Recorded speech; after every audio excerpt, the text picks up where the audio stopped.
ভাষাটো অসমীয়া ভাষাটোক যদি আমি একাষৰীয়া কৰি যদি অন্য ভাষা শিকোঁ তেতিয়াহ'লে কিন্তু মই ভাবোঁ এইটো বেয়া কথা হৈছে। গতিকে যিমান পাৰোঁ আমাৰ ল'ৰা ছোৱালীক য'তেই নপঢ়োঁ অসমীয়া ভাষাটোক যদি ঘৰতে শিকাই বুজাই ল'ব পাৰোঁ তেতিয়াহ'লে অনাগত দিনবিলাকত আমাৰ ল'ৰা ছোৱালীবিলাকে আমাক প্ৰশ্ন কৰিবলৈ সুবিধা নাপাব। আৰু সেইকাৰণে মই লিখিছিলোঁ এনেকৈ এটা গান। আইৰ তাঁতশাল ইতিহাস হ'ল এবেগেত কাপোৰেই আতে, তাঁত বাতি কৰি দিশ বানি তৰি আজি কাপোৰ বয়নো কোনে। আৰু কি কৰিছোঁ অসমীয়া মাধ্যমত আমাৰ ল'ৰাক নপঢ়াওঁ, মাতৃভাষা নুফুটে মুখ, ইংৰাজীও নুফুটে মুখ। পাপা মামী বুলি মাতিলেহে ভাল পাওঁ, আই পিতাই নিশিকাওঁ লাজ। হেৰ অসমীয়া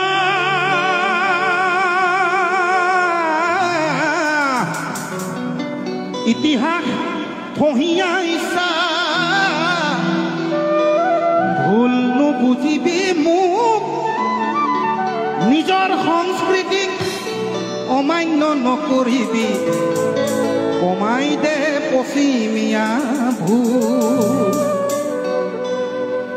তাৰে এটা গান বহুতে বেয়া পায় এইবিলাক গান লিখাৰ কাৰণে। আচলতে মই কাৰো ব্যক্তিগতক লৈ লিখা নহয়, মই দেখি থকা কিছুমান ঘটনাক লৈ লিখিবলৈ চেষ্টা কৰোঁ, মনৰ ক্ষোভবিলাক ব্যক্ত কৰিবলৈ চেষ্টা কৰোঁ।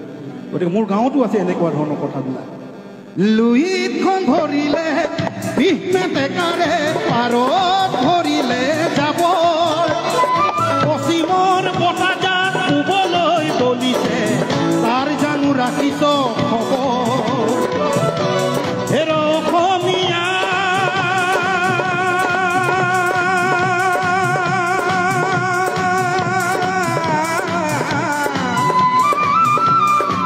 দুৰ্গা দীপাৱলীয়ে কঙালীক চেপিলে, নিউ ইয়েৰ আহি ভোগালীক নাখিলে, পশ্চিমৰ বতাহে ৰঙালীকো চেপিছে।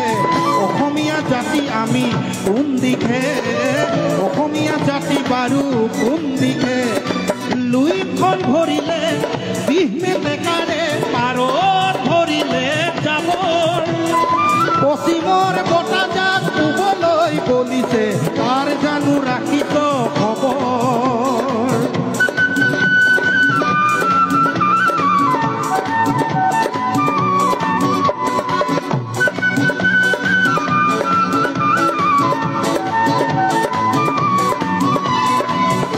আইৰ তাঁতশাল ইতিহাস হ'ল এবেগে কাপোৰেই আতে, তাঁত বাতি কৰি দিশ বানি তৰি